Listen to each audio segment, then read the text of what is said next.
Pronto, Okay. estamos no YouTube já. Are we? Okay. Okay. So, hello. Good afternoon, everyone. Welcome to Felipe Santos's open seminar session titled, could you go back to your title? Titled The Machine That Notices, an overview of AI technologies for the development of L2 phonological awareness. I would like to thank everyone for your presence here today. If you have any questions or comments that you would like to make about Felipe's presentation, you can write them on the chat. And after the presentation, I will pass your questions and comments to him. Okay. So without further Uh, Okay, so hello everyone. Again, reinstating my open seminar will be called "The Machine That Notices: An Overview of AI Technologies for the Development of Audio Phonological Awareness." My advisor is Professor Hanna Kivisto, and for today's open seminar, I'm going to be following these specific guidelines. I'm going to be talking about these particular objectives. As long as okay, let me just minimize this so I can have more space to read. First, I would like to present an overview of AI technologies and their ability in aiding with L2 pronunciation teaching. I would also like to discuss the main benefits and limitations of AI technologies for L2 pronunciation teaching. And finally, I would also like to discuss how AI technologies may aid learners in the development of awareness of target L2 sounds. Uh, Throughout this open seminar and discussing with Professor Hanna, I had pretty much what I'm presenting today is maybe like one third and a half of everything that I put down because I had lots of things to discuss, but with limited time, I had to be a little more focused. So hopefully we can have a nice discussion by the end of the seminar to have a bigger discussion about the things that I would like to discuss regarding my work so far. Particularly regarding the seminar, I'm going to have this table of contents. So I'm going to discuss a little bit about a lot about phonological awareness and digital technologies in pronunciation and in Ouchu. Then I would also like to talk about the exploration of AI tools. I've sort of deleted this and I completely forgot, but that's fine. Also, I would like to talk then about some of the technological limitations and pedagogical limitations as well, and some concluding remarks. So first and foremost, this ongoing dissertation is a three-phase study.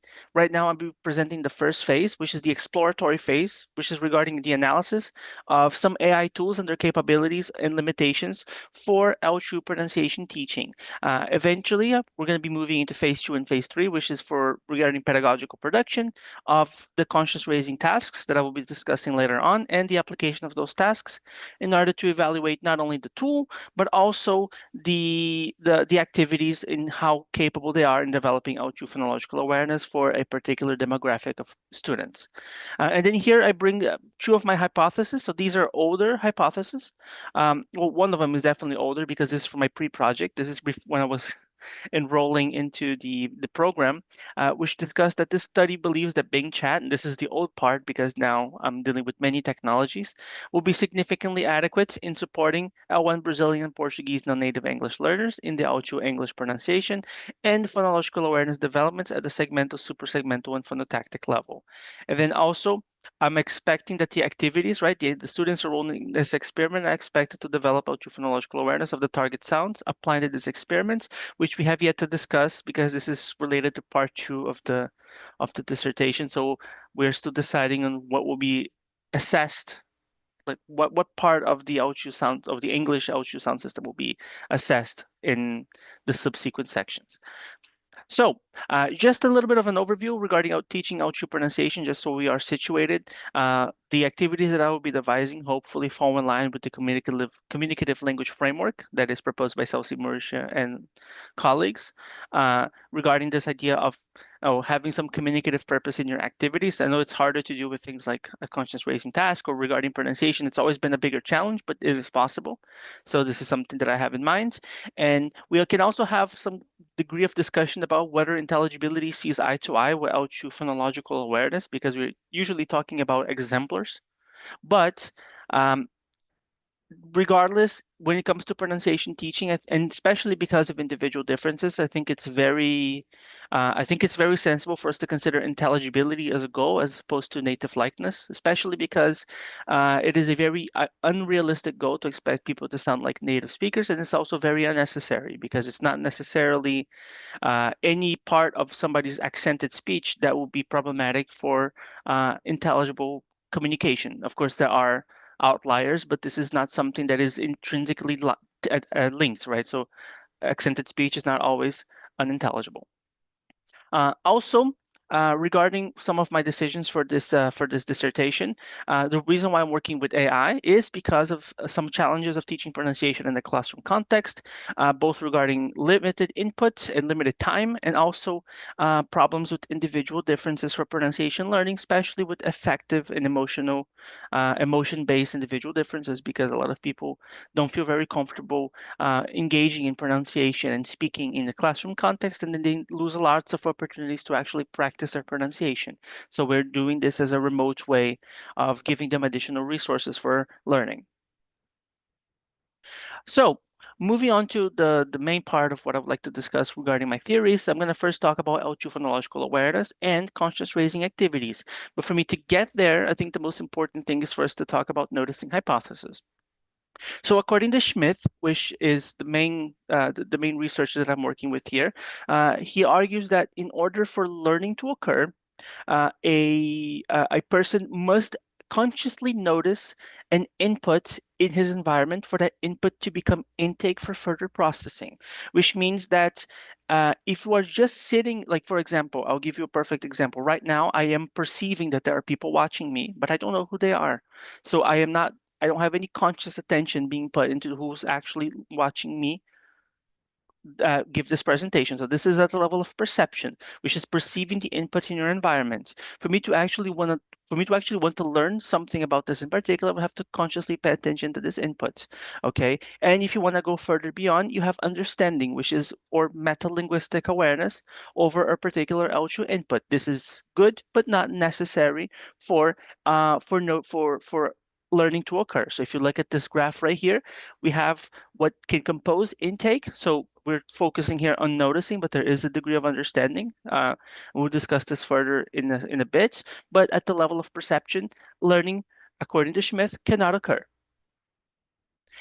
This intake then is what kind of comprises, develops what we understand as phonological awareness, at least based on the operationalization, the conceptualization that I'm working with, which is by Professor Kivisto, which talks about proceduralized, non-verbalizable knowledge, which is knowledge that you have once acquired or you had once paid attention to, but you cannot verbalize the explicit rules which govern the output sounds by which you are reproducing or speaking about. You just know how the system works, but you don't know how to explain it. That would be your explicit awareness, which would be to a degree much smaller in your in this concept. You have a much smaller amount of explicit awareness, which would be considered metalinguistic knowledge. So if you maybe went to a phonetics and phonology course, maybe you are a musician or a singer and you know a little bit about the vocal tract and productions, and maybe you sing in a second language, these would be examples of explicit awareness. So L2 phonological awareness then can be considered a mainly proceduralized, non-verbalizable knowledge of L2 sounds with some metalinguistic awareness. So L2 phonological awareness here can be measured through accent mimicking and phonological judgment tasks or self-assessment questionnaires. This is something a little more recent that you can see with Professor Kivistos and Lintunen's research um, by about, I think, 2023. Also, like I just mentioned, additionally, verbalization of the rules which govern Auchu sounds and knowledge about the Auchu phonological system are indicators of Auchu metalinguistic awareness. So, why this is important for us is because of a number of factors. So first and foremost, we're looking into this because it has a correlation to a bunch of aspects which are actually very interesting for us, especially when we're working with AI technologies, because we are taking into consideration here that the AI itself won't be able to do all the heavy lifting by itself.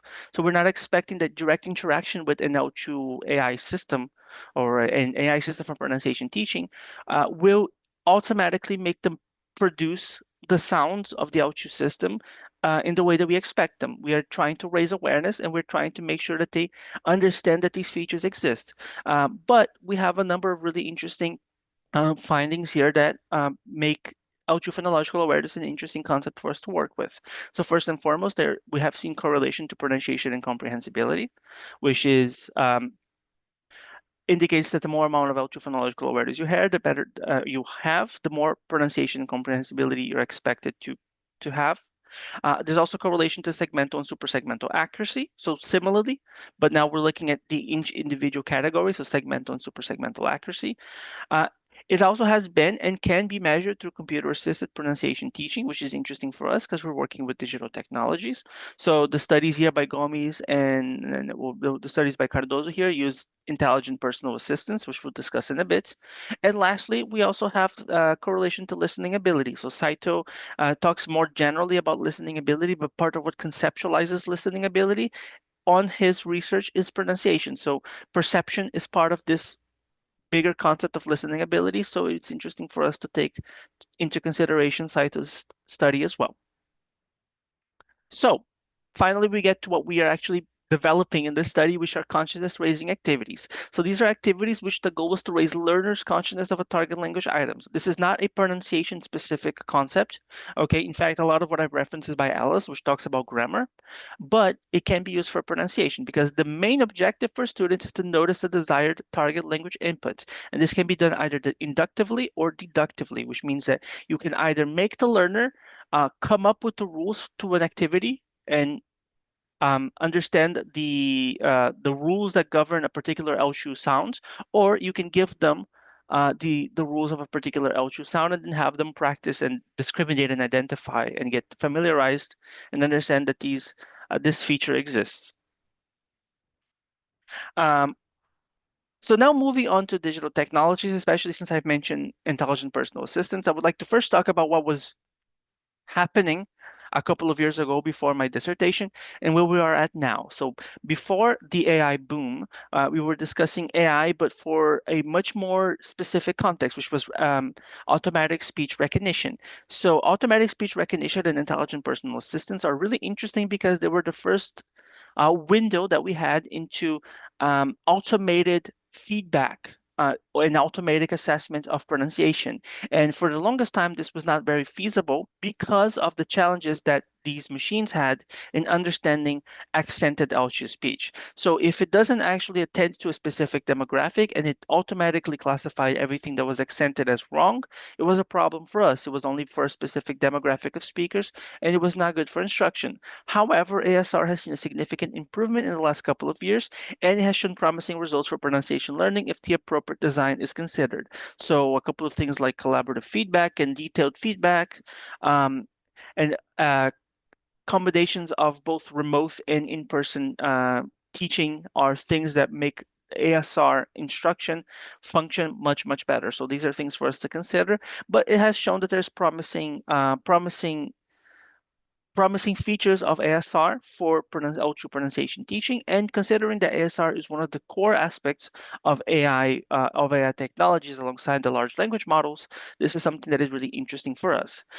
On the other hand, for intelligent personal assistants, we also seen that they show promising impacts on learners' willingness to communicate and speaking ability, and also for us, especially because we're discussing ultra phonological awareness, there's also the development of intelligibility and ultra phonological awareness. So for those who are not familiar, intelligent personal assistants, they are pretty much everything, all those little machines that you talk with that give you information about things or turn off the lights in your home, or maybe if you have Google Assistant on your phone and you say, I'm not going to say it because it will activate mine, but if you say the keywords and it will activate, these are intelligent personal assistants. Okay, so Google, Amazon Echo, Google Assistant, Cortana, those types of tools, and they have been used for pronunciation teaching.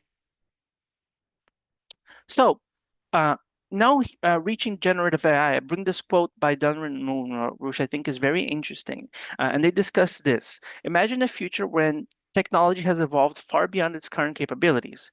And it asks a question, if you were a language learner, what sort of help would you want to get from a computer?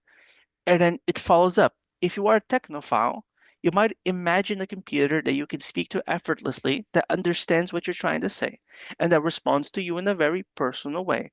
So this is what we would call live tutoring or virtual tutoring, which is having the machine correct your pronunciation in real time the moment you make a mistake. And I bring this here because we have never been this close to this reality. Now, of course, there are a couple of steps until we get there, but I'm going to discuss this later on. But this is a very interesting moment for the field because we have never been closer to this achievement of having this kind of second teacher or virtual teacher that can help you in your learning experience. Okay.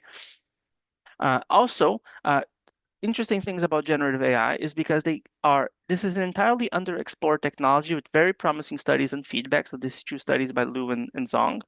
Um, and additionally, with the continuously advancing power of AI, some technologies show immense potential. So I'm not going to discuss too much in depth about GPT Whisper because it's still not there yet, in my opinion. But there are some researchers that have found interesting results. I'd be surprised to see how replicable they are because of GPT Whisper's instability. But it's something that's really interesting. And I think the biggest thing that I have to say about this is that I cannot really find a lot of research on these technologies whatsoever. So if you look for AI and pronunciation teaching, you'll find very, very little research because of the challenges that it still bring to actually create this connection between the two fields, which is why this is very underexplored, okay? Especially because for the longest time, way back when I was starting to research, it was dismissed as something that was not possible, and that AI was usually only used for grammar teaching or vocabulary teaching because of the obvious links to the large language model, which possesses, okay? So this is something now that I think we should be looking into with all the advancements in the field and for AI. And it's been the hardest part of my dissertation because every time I have something new, that new thing becomes obsolete in a couple of months. So it's really interesting to work with this, but it's also really difficult. So we have to keep updating ourselves. So some of the benefits for AI, okay, and this is our some of the tools that these are some of the studies regarding computer-assisted language learning in general. They're not AI specific, but everything that I'm discussing here are features of AI technologies in some way or another. So by definition, because these elements exist in AI technologies, I'm including them as parts of benefits for AI teaching. Okay. So, first and foremost, it provides for significant benefits for non native speaker intelligibility. Most of the studies here, I think all of the studies here are about automatic speech recognition, like I mentioned, a really big part of AI teaching and AI technologies. Uh, there's also an infinite amount of quality input. This is from Chun's review of literature of computer-assisted language learning. I think it's interesting for us to consider that nowhere outside of the internet you have so much amount of quality inputs. Even if you are in a real-life communicative scenario, there's no way you'll find more input than on the internet, and the AI can bring this to life in front of you in instant, in an instance, right? So this is a really interesting dynamic that exists. Also, we have instant and dynamic feedback. Of course, this feedback has to be taken into consideration very, very carefully because of the problem with hallucinations, and you have a lot of supervision that needs to happen for this feedback to be consistent and appropriate, but it is instant and very dynamic. In fact, it's become a really common thing for people to just open up ChatGPT, right, and just ask them questions because why would you Google the depreciation of the search engines, right? Because now they're much worse, and the rise of the AI technologies make people just want to go to ChatGPT to ask questions. So this is something that now exists. Also, there is the fact that it promotes learner autonomy. This is something that I won't be discussing here because the part of individual differences I'm not going to be talking about in this open seminar. But learner autonomy is interesting for us because we definitely expect that after awareness comes, we expect learners to do their own digging and exploring of the Auchu phonological system through the machines in order for further learning to take place, right? And lastly, we have discussions about true phonological awareness. Specifically with the studies by Cardozo with intelligent personal assistants, which are part of AI technologies, but also with the study by Mroz with automatic speech recognition, where she noticed that awareness is something that develops through these technological machines. So this is a little graph that I bring here to show all the features that are part of generative AI, right? So it does include automatic speech recognition. It has text to speech, which is the opposite. So text becomes spoken input by the machine that you can hear. Okay, we have the possibility of high variability phonetic training because it provides for a variety of online resources for the same word or the same problem, and it also provides for a variety of other ways of actually listening. So multiple voices when you talk about dialogue generation, or for the HTML tasks that I'm going to be discussing in a bit. So this is something that exists in high variability training, which is phonetic training, which is the ability to listen to multiple speakers, speak one particular feature for learning is shown to be positive for L2 pronunciation learning. Also, we have the idea of explicit feedback. This is important, especially because first and foremost, we're working with conscious raising activities, and because we want them to have some degree of awareness of the L2 sounds. We have the idea of communicative purpose because you can design the tasks however the way you want, so they don't have to be just grammar rule or rule-based activities, right?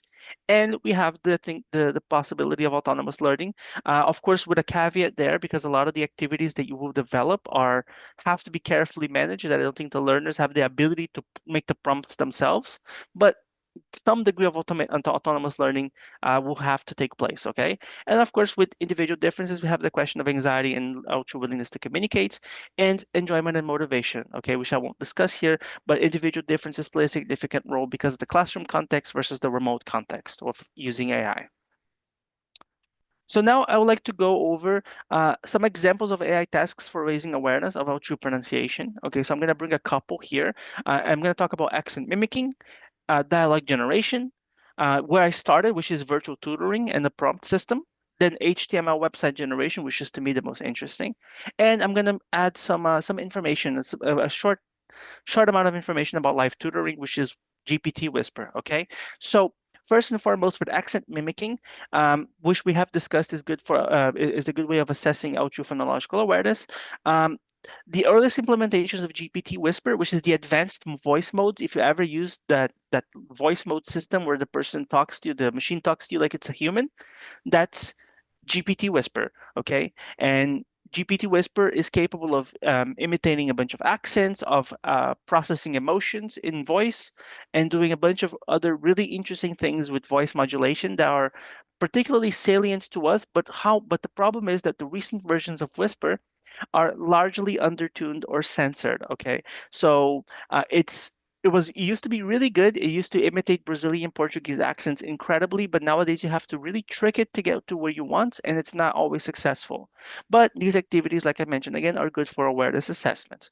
So most I from recent experience, most success I had was with accents that had vocabulary changes. So, for example, the Jamaican patois. Okay, and I have some audios here that I can bring at the end to show examples.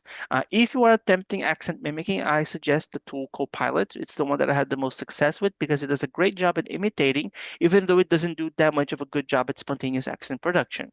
And like I mentioned earlier, if you really want to do some kind of accent mimicking task, which would be very difficult for a number of reasons, prompts emphasize tricking the AI into acting like a specific demographic. So you have to use words that are expected to be uttered by a native speaker of a particular language. But also, you should be careful to avoid things like accent imitation or mimicking because it feels like it's offensive to a specific demographic. And then it says, I cannot do this. Sorry. So you have to be really careful to trick it to do what you want it to do. Here are a couple of examples. So on the left is a success case, and on the right is a fail case. On the left, you can see I asked it through voice, right? What I want you to do is that you're going to be a Jamaican English tourist, and you're going to be talking to me showing the country of Jamaica. And then I'm not going to do the Jamaican accent but you can definitely see through text that it's speaking like a Jamaican person would. I have the audio here. It really does sound really similar to what Jamaican patois would sound like. Uh, to me, this is because of the vocabulary changes. Okay, so I think the ASR system, GPT Whisper, is interpreting the vocabulary, the very different vocabulary, as markers of accentedness, and that's why it's doing what it's doing. But if you see on the right here, when I ask it to be a Brazilian tourist instead, it fails completely. So the only thing that it does is that it interjects a couple of Brazilian Portuguese words in the middle of sentences. So it says ótimo. Let's start with Rio de Janeiro. And then here on the other one, I even prompt it further. It's like a little heavier with the accent, please. And then it's just completely ignores me, puts a ne at the end of a sentence, and that's pretty much what it's the extent that it goes. Of course, it still modulated the voice a little bit, so it didn't sound like an entirely normal native English speaker, but nowhere near closer to what we would expect from a Brazilian Portuguese speaker of English. So this would be a fail case for me, and this would be something that used to work wonderfully before. When it comes to dialogue generation, this is something that I've discovered recently. This is another type of task that you can do with a tool called AI Studio. It's pretty much if you ever taught English, the you know that all the English course books come with those little CDs that have the listening activities, and the listening activities are meant to make you pay attention to listening comprehension, but sometimes to pronunciation aspects as well. Well, this is pretty much it. Okay, so you can pretty much generate whatever type of dialogue you want, they're really good for general listening activities, and you can pay attention to specific Auchu pronunciation features if you are creative with how you're developing these dialogues. Okay, so the interesting part for me is that it allows for multiple speakers. It has dozens and dozens of different voices, which is interesting for us to work with, and it works with both super segmental or segmental instruction. I'm going to show you a couple of examples. But the main problem for me is that the audio generated does not always respect the prompts. So sometimes it will ignore what you want it to do, and you have to try again. Thankfully, it's free, but it's a little bit of a hassle. Okay. So here are a couple of examples of dialogue generation. You pretty much just write over here. You can see conversation between two people. One is more proficient in English than the other. The second speaker always stresses the last word in a sentence. And then you can create the text yourself. This is all me. I wrote all of it. Okay.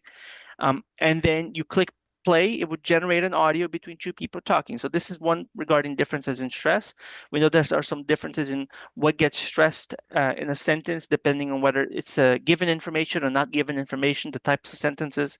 I won't get too in depth here, but there's a difference between Brazilian Portuguese and Aucho English or English in general. And this is an example of me trying to make sure that specific parts of English of the word were stressed in certain parts were not. So here it says, hello, what happened before the party? And then speaker two, which was meant to be our non-native speaker, says, many guests arrived. And then speaker one tries to correct, oh, you mean many guests arrived. And then speaker two asks, wait, did I say something wrong? And speaker one clarifies, well, kind of. And this is an example of what you can do. I also have the audio for this if anybody's curious at the end. I hope I can share it somehow. Um, this is another example with connected speech. Okay, so this is a conversation between two people. One is more proficient in English than the other. And this is related to no, speaking a sentence fast and speaking it slowly. So the first person say, the speaker one says, sorry, I was late. I thought I would have run out of time and would have missed the bus. And then speaker two says, you would have what? I didn't understand. And then speaker one clarifies, run out of time, as in I wouldn't be able to get here on time. And then speaker two very slowly says, you mean run out of time. And then speaker one clarifies, yes. So this is another thing that you can do with these types of activities. It just slows and speeds up speech based on the prompts that you make. Another example here is now with minimal pairs. So this is another non-native speaker talking to a native speaker of English about their favorite animal. And then she says, my favorite type of animal are bats. And then speaker two is confused. He says, huh, bats. And then speaker one clarifies, the black ones with wings. And speaker two gets it. Oh, you mean bats. And speaker one asks for clarification. Bats? Isn't that what I said? And then speaker two says, no, you said bets, like when you're in a casino. The right word is bats. Bats. And then speaker one thanks the other speaker for the clarification. So these are examples of dialogue generations you can do. Now, of course, I have some no I have my own opinion about this that I will discuss the limitations, but this is for later. Uh, Everything about my research started with the idea of this virtual tutor experience that I used to have with Bing Chats, which is the idea of prompt generation. So whenever you have ChatGPT or any other machine, you know that you can type into it to create a prompt, and you can create activities with it, and then you're pretty much playing a game with it, and it will give you a feedback and tell you to do certain things, and you just follow along.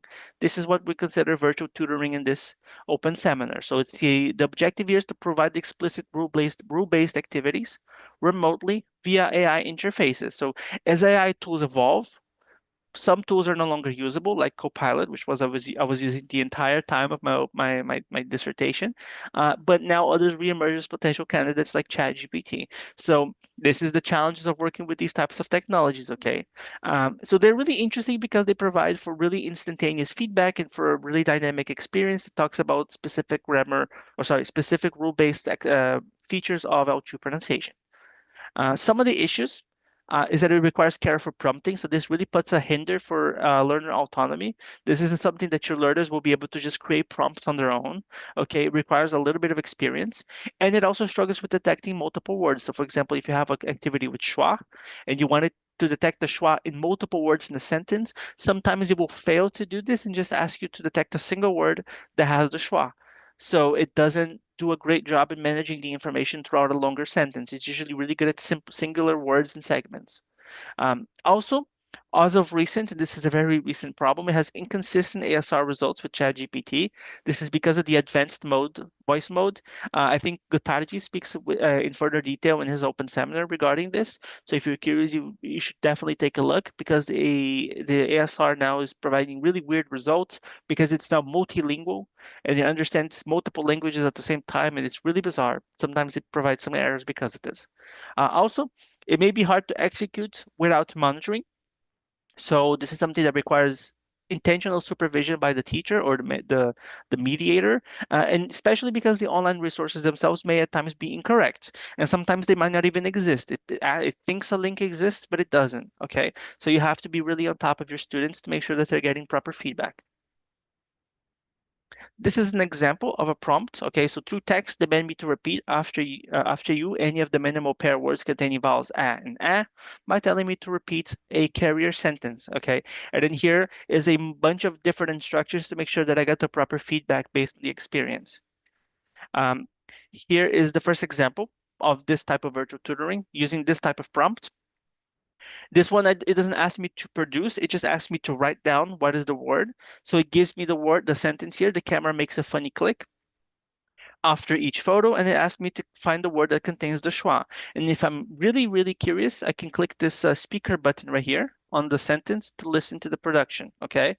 And then I type it out, the word is camera, and then it tells me, you nailed it. You picked camera correctly as the schwa sounded sentence true. And then it gives me feedback on the schwa and specific parts of the production, and then it moves on to the next task. Here is an example with minimal pairs. Here on the left is for vowels. So first it asks me to say the word glass. I say I dropped the glass. I say it correctly, but I get the verb wrong. I didn't, but ASR did. So it says that despite the fact that you got that wrong, that's not what we're focusing on. So you got it correct. And then here it gives me the Youglish example of glass, and it gives me the next sentence. So here it actually does it correctly. It asks me to do multiple words in a sentence in production. So here I have to produce the man has a black hat. And it tells me to focus on the specific words that have the vowel a. And then we keep going until I'm tired of doing the activity. Okay. On the right, you have um, a minimal pair activity with consonants. So I incorrectly say it on purpose. So it wants me to say chip. I say ship, and then it tells me you said ship, but the target word was chip. And then it gives me some feedback to get it correctly, some online resources, and then here it's cut off, but it tells me try it again. Okay.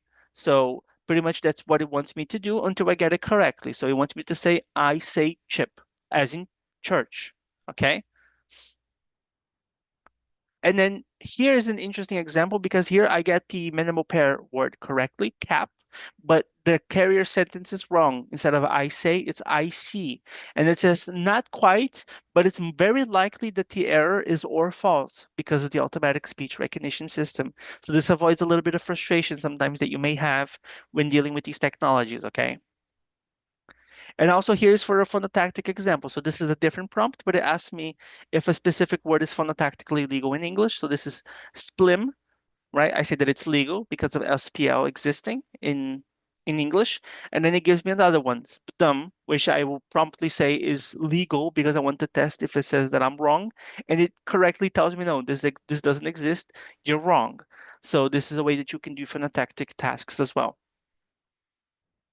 So now moving on to what I think is the most interesting part for me is HTML website generation. This is something I discovered quite recently. And the reason why I like it is because it allows me to generate consciousness raising activities that have more rigidity, requiring less monitoring by the tutor. Because when you create the HTML websites, you are no longer at the mercy of the AI tool fact checking itself and hallucinating because you have created a very controlled environment. So this can be done by utilizing AI platforms to program an activity. Here I'm using AI Studio, okay?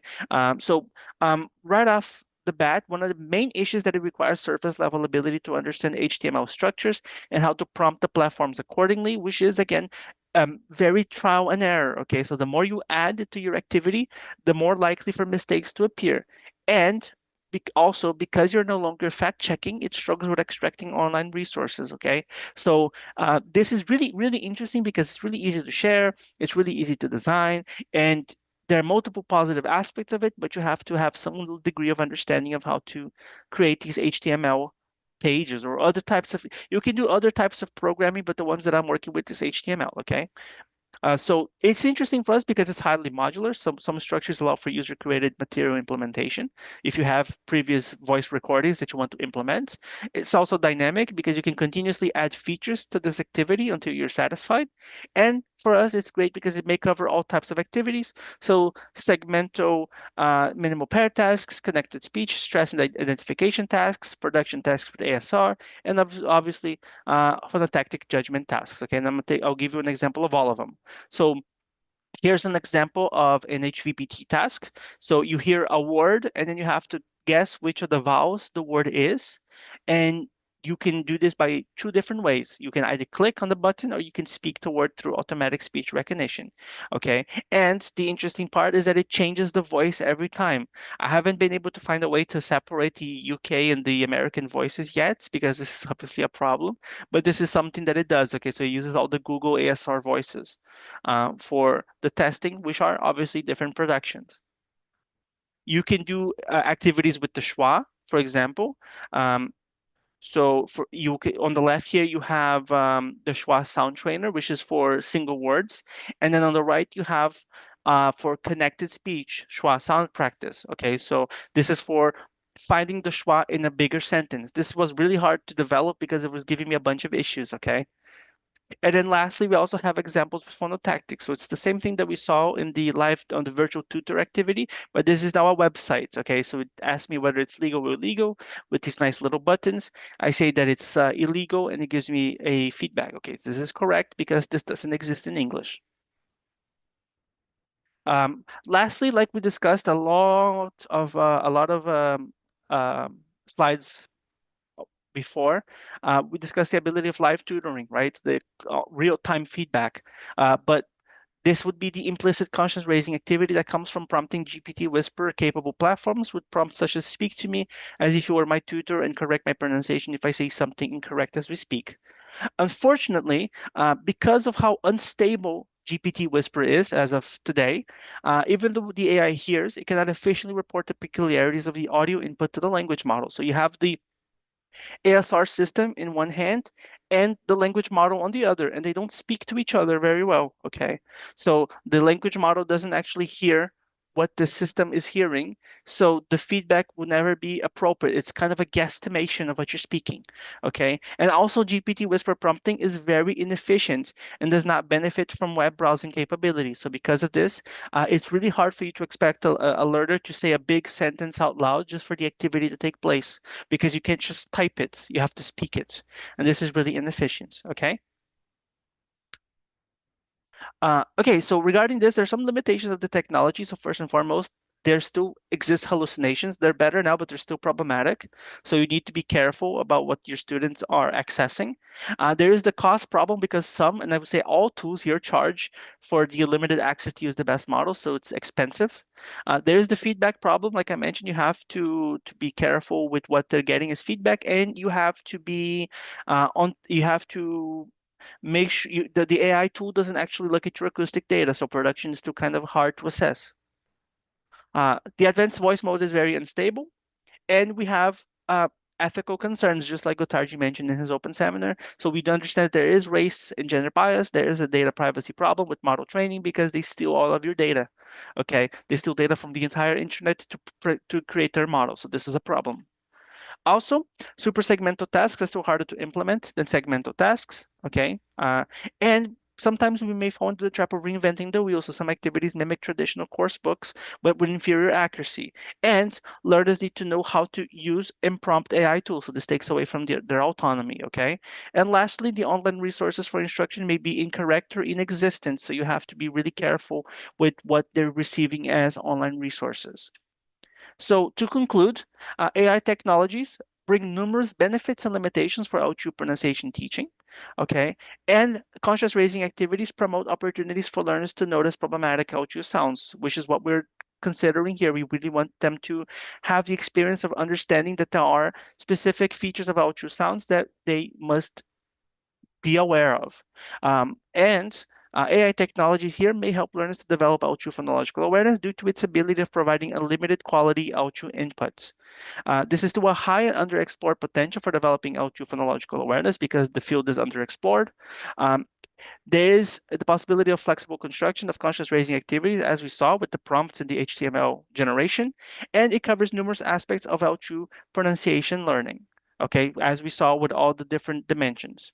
So the next steps will now be to create the activities and to assess them. Okay, and these are my references. Thank you very much.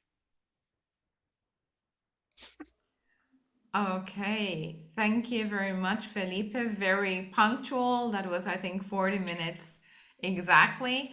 Let's give a little bit of time. Very good. Let's give a little bit time for the audience to write down their questions. And meanwhile, they are doing that, let me ask you a question, okay? Okay. So, my question here is you talked a little bit about learners who have knowledge about phonetics and phonology, about pronunciation in general. So, my question Mhm. is about those students who don't really have that kind of a background. So, how can those type of learners without that kind of explicit knowledge on English, phonetics, and phonology, how can they know whether the exercises and the answers and the feedback that is offered by the AI, whether that is reliable or not? So this is why AI instruction is never something that you do. So we have this discussion for the bigger field of learner autonomy, right? But also for AI instruction.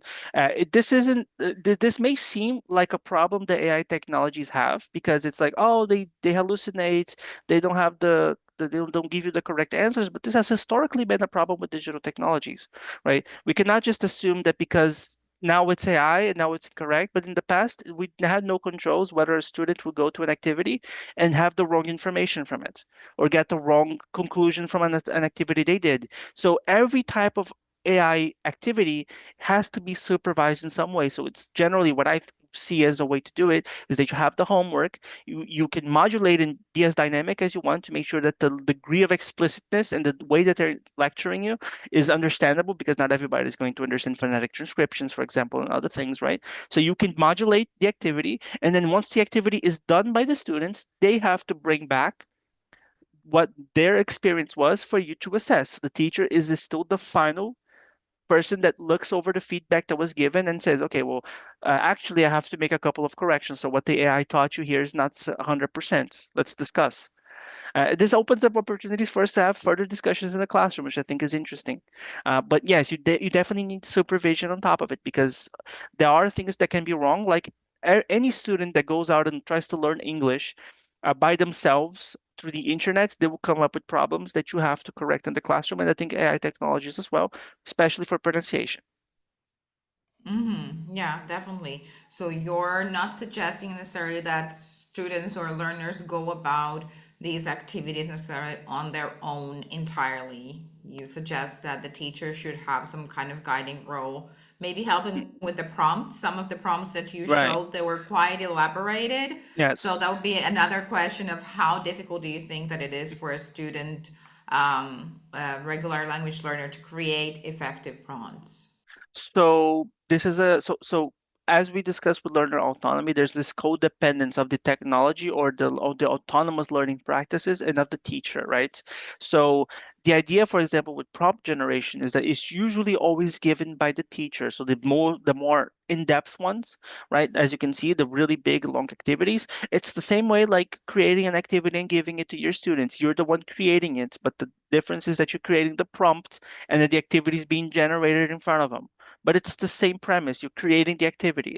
Now, whether the students want to have their own prompts and explore the language by themselves, I think we had this discussion. I think the rudimentary exploration of these AI tools and their curiosity for the Auchu phonological system can be fostered in a much simpler way. So they don't have to create these long prompts to explore the language. Sometimes they just may be curious and ask questions to the ChatGPT or Gemini or Copilot regarding some curiosities that they have or some issues that they encountered with perception or production, and then have them explore the language in that way. Now, where would that be very effective? This is something that we don't know yet, but it is something that they're doing. They're exploring, and we hope that because of the connection that we have, the establishment of that connection between the machine and the teacher, that if they're curious about something, they explore that something, that they will report this back to the teacher, and then they can further clarification can occur. Okay, so I don't expect that any students can directly create these long prompts, but there are some things that they can do. So, for example, if you go back here, let me see. Um, there's a lot of slides, but if I go back here to this, this is really simple because all you need to do is change it's changed the words in the middle, right? Now, of course, this requires some degree of phonetic knowledge, but maybe they can try to make the AI guess what are the sounds if they put just regular like alphabet language. Sometimes it guesses. So if I just said AE in here instead of the phonetic symbols, it will probably guess what are the minimal pairs that I'm guessing, okay, that I want them to work with. So they don't even necessarily need knowledge of the IPA system. Sometimes just by using the alphabet, the AI tool can guess what are the symbols that you're working with and what you want. Or maybe instead of containing vowels or words like ship and chip and that type of structure, and then it will generate an activity based on this. So even though it's not super easy, this is something that I think they can probably reasonably get close to creating if you give them the templates, right? So with the template, maybe they can explore and do things on their own, but this is something that we have yet to see. Right. I think that makes a lot of sense. Let me see. There are many people congratulating you on YouTube. Maybe you can check that later. I don't see any specific questions to you. Okay. Our time is also coming up, so I would like to ask, you mentioned the individual differences and effective factors at the beginning of your presentation, a little bit on the side. So maybe related to Hmm. that, do you have any specific population in mind? Uh, which type of learners do you think would specifically benefit from these type of consciousness raising tools for pronunciation learning? Any final So thoughts on that? So this has been historically a big problem, right? Because we have looked at even speakers that have a high degree of proficiency in English may not necessarily have a high degree of phonological awareness, right? So this is not something that's always necessarily intrinsically linked. And also, the other thing that we know is that it's not because you have a high degree of English proficiency that you won't commit particular L2 phonological mistakes. So we have seen some studies with students, I think even from PGE, that were students from PGE that were assessed and they produced some errors in L2 English that are common from pronunciation problems for Brazilian speakers. So the demographic can be very wide, but generally speaking, I'm avoiding beginner learners. So I'm always here to work with intermediate to advanced because I think this is where um, we are most likely to find learners still kind of in that period where they are um, susceptible to sensitivity to phonological sounds because they are no longer just focusing on the meaning of the conversation. They're actually focusing on some explicit aspects of the L2 phonological system.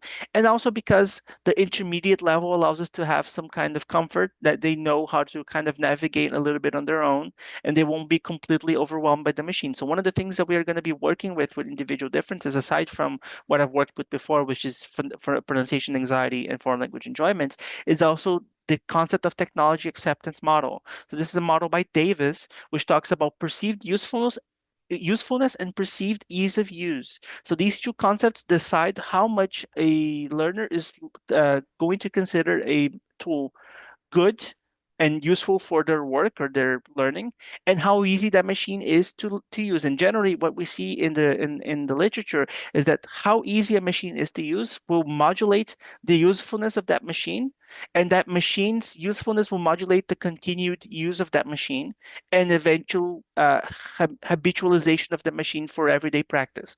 So we are expecting that the AI being so easy to access and easy to play with will have a significant impact and learns positive emotions towards this. And again, it avoids the feelings of anxiety in classroom context, which has significant links to willingness to communicate. Many participants don't feel comfortable speaking in classrooms because they're afraid of their pronunciation, because that's very intrinsically linked to their identity, right? So this is something that we're looking with. And just to top it off, enjoyment, because we're working with a technology. It's always fun, novel, interesting. It's fascinating to look at AI, even though it's scary. It was a lot more fascinating when I got into it than where I am now, because I'm more terrified of it. But we are here where we are at now, and we must keep going. So Okay, yes, I'm a little bit terrified by the AI as well. Quite a lot terrified. yeah, So thank you very much, Felipe, for your talk. I think we can end it here. Thank you for all everyone who assisted Felipe's talk through the YouTube, and thank you very much for everyone. Take care. Have a great rest of the week and you. holidays. I think we can end it here. Thank you very much, Okay, thank you very everyone. much. Thanks Thank everybody for you. coming to my open seminar. Uh, Hope if you have any curiosities about this topic or this conversation, I don't know where I can put it, but my email, actually, I can just do it over here. If you are curious and you're curious about anything else that I have not discussed, please email me on this email. Okay. But actually, I don't know if you can see it here. Please email me if you have any doubts about anything that I have not presented, because like I said at the beginning, there's a lot of other things that I haven't discussed. Okay, lots of, yeah, it's a topic with lots of topics inside of it. Ok, thank you. Obrigada, Débora. Eu acho que a gente pode fechar aqui a transmissão. Muito obrigada. Tá certo, professora. Fechei a transmissão aqui no YouTube. Ótimo.